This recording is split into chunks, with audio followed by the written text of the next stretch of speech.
Okay, let's go through this. Starting with just a brief introduction to what the finance manager does. The finance manager must ensure that funds are available for planned projects. Let's say you want to build another shop in the future. Okay, you might be the body shop. The finance manager at the body shop will be aware of how many new shops they want to set up in the next 5 years and how much each of those shops are going to cost. They also work around the day-to-day operations of the business. Have they got enough money to pay all the staff who probably get paid on the same day every 2 weeks or every month or something like that? Now, I think you guys should have this down, but I'm happy to email it to you as well. Okay, and I'll also give you a link to YouTube with this so that you can have a look at it. Let me know if I'm wrong, but I'm pretty sure we've gone through the first few slides of these, who should be familiar with them. Okay. Let's have a look at where the finance manager sits. And I take it Rushka was looking at this, asking about the 4 different areas. So we know that within a business, there's often a general manager or a chief executive officer at the top, then a number of different functions. Finance, human resource, managing the people, marketing, making the advertisements, and operations. Operations is dealing with how do we get our products and services to the customer. But then we can look in and we can say, okay, within finance management, there's a bunch of things that get done. The accounting gets done within financial management. The budgets get done. The sourcing of finance. Where am I going to borrow my money from or get my money from if I'm going to set up a new shop? Something of that nature. Auditing, checking that our financial records are correct, and managing cash and controlling assets. And that can include things like making sure the business has got a locking and a key system that works well enough that people can't come and steal things. It would be a disaster if someone were able to come in and steal the majority of computers from the school. That would disrupt learning for a significant period of time, would cost a lot of money and so on. There are systems that are in place to check on that. Now that's like an overview of the different things that the finance manager is involved in. Now you guys were all over this. You picked up the 4 objectives. Liquidity, that's a fancy one. Having enough cash flow to operate the business on a day-to-day basis. When you talk about liquidity, to try and give you an idea of where this word comes from, we talk about liquid assets. And they're assets that are either cash that we can spend straight away or can be turned into something that can be spent very quickly. The opposite of a liquid asset is an illiquid one. Right, that's not all that exciting. But for example, the bus that the school owns. That's not a very liquid asset. It might be worth $50,000, but it could take the school some weeks and maybe months before they could get that much money for it if they tried to sell it. Now, you put a bus on eBay, it doesn't go so quickly. But if you've got money in your bank account, you know that you can wander up to your bank and pull that money out straight away. That's what liquidity is all about. So in this case, liquidity means having enough cash flow to operate the business on a day-to-day basis. Profitability. Generating enough income not only to pay expenses, that's what liquidity is about, but not only paying that, making sure that you've got some money, you're actually making some money. There's no point in being in business, generally, if your aim isn't to make some money. There are some businesses that are socially orientated, where the aim might be to give people jobs, stuff like that, but generally, you're looking to make a profit. Risk minimisation, ensuring there are procedures in place to minimise the financial risks. Insurance is one of those.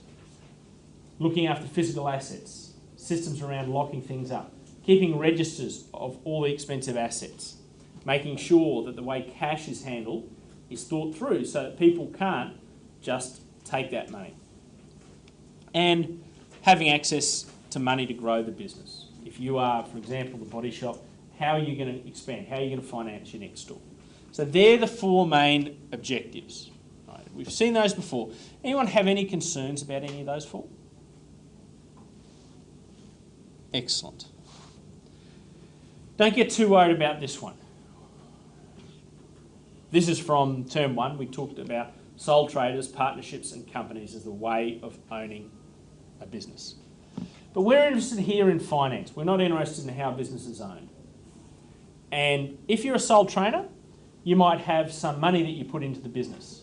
Okay, I might be saving up because I want to buy a Subway store. A Subway store probably costs me about $250,000. I might have that money in my bank account and I can use that. Or I might have a loan. I might borrow some money. There are banks that will lend money for people who want to invest in a franchise, buy a franchise. Partnership. If you've got a partnership, 2 or more people, then you've got more owners who might be able to get a loan, who might be able to pull their savings towards the business. And lastly is a private company. So we said a company is good because there's limited liability. It means that if there's a debt that the business owes, maybe someone sues the business for a whole lot of money, the recovery of that debt is limited to the assets in the business.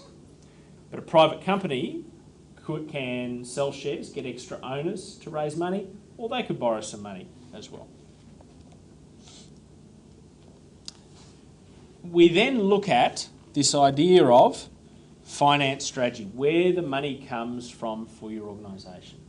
And we referred to a table in the textbook. And there's a whole lot of places that money came from. So where do businesses get money? Let's go through some of the common ones. Right? What have you guys got? What are some places that businesses get their money from that we've looked at? Home loans. A lot of people, particularly in small business, will take out a loan against the value of their house and use that money to put into the business. Absolutely. Home loans are one source. Let's get 5 really quickly.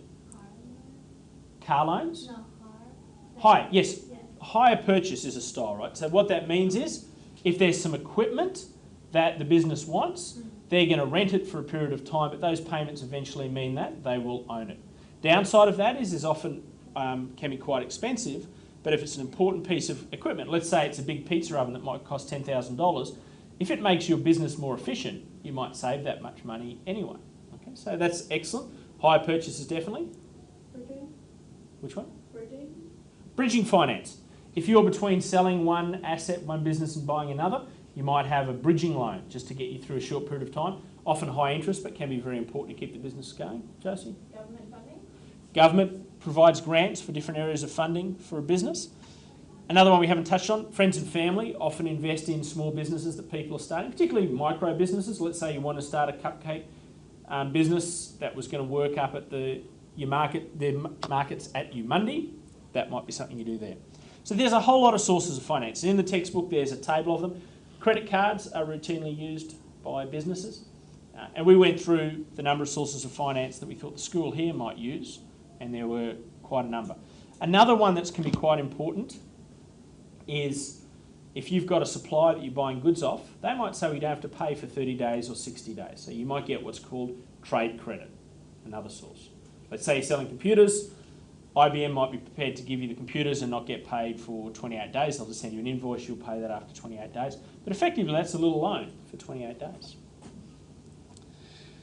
From a financing point of view, it's important to try and have a reasonable amount of cash to meet the expenses, but not too much.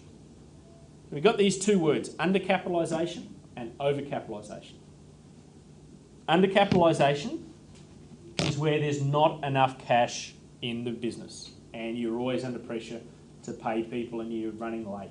It's not a good situation to be in. We talk about it being undercapitalised, not enough money in the business at any point in time. But there can be the opposite problem. Overcapitalisation refers to a situation where there is too much money that's not being used in the business. And if you think about it, I would put it to you guys that if you're running a business, you've got to get a fair rate of return on your business. Maybe 15 to 20% on that money, because you're taking a lot of risk with that money. You could take that money and you can put it in the bank and earn 5% interest at the moment, probably a little less, 4%, 3.5% interest. So if you've got it in the business, you want to make sure that it's earning you some money because it's a risky venture. You don't just want it sitting in a cash management account in the business. You've got to think, should I be using this to expand the business, or do I want to take the money right out of the business and use it for something else? Undercapitalisation and overcapitalisation. Any questions about that? Excellent. Now we talk about risk management. I said one of the things that financial management is about is risk management.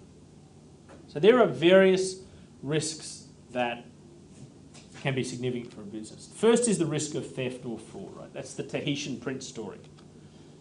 He was the guy who worked for Queensland Health, set up some fake companies and was paying receipts into these fake companies and defrauded Queensland Health of a very significant amount of money. He's now spending some time in jail. So you don't want to be in a situation where your employers can steal your money, be involved in fraud and obtain your money. Accidents can be a source of risk. We've talked about here about the cost of employees being on sick leave. There's also the cost if there's some legal action. If you damage someone badly, someone loses a leg in an accident or something really serious like that, there can be quite a lot of costs associated by that.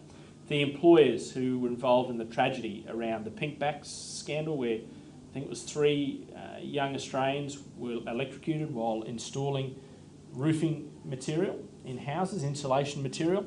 Those employers, one of them at least, has gone to court and has been found guilty of a level of criminal negligence and has had to pay. And I imagine there'll be a bunch of court cases that follow those employees around for a long time.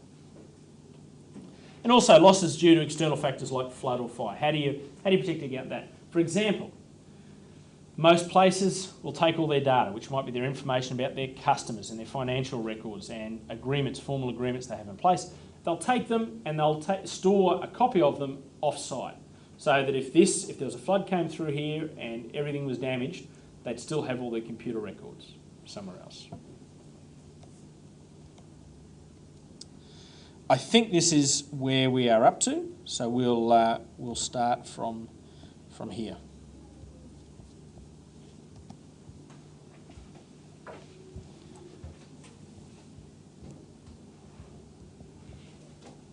Any questions about that? What's auditing? Auditing? Yeah, auditing is where you check the financial records of a company. Let's say I've got a company, let's say the school here, right? An auditor comes in and checks that what the accounts department is saying about the school is accurate. Okay, they go through and say, well, does the school, let's say the school writes down that they own 3 buses, the auditor will check that that is true. That there's no making things up, there's nothing that's been taken, no one's stolen a bus over the year or something like that.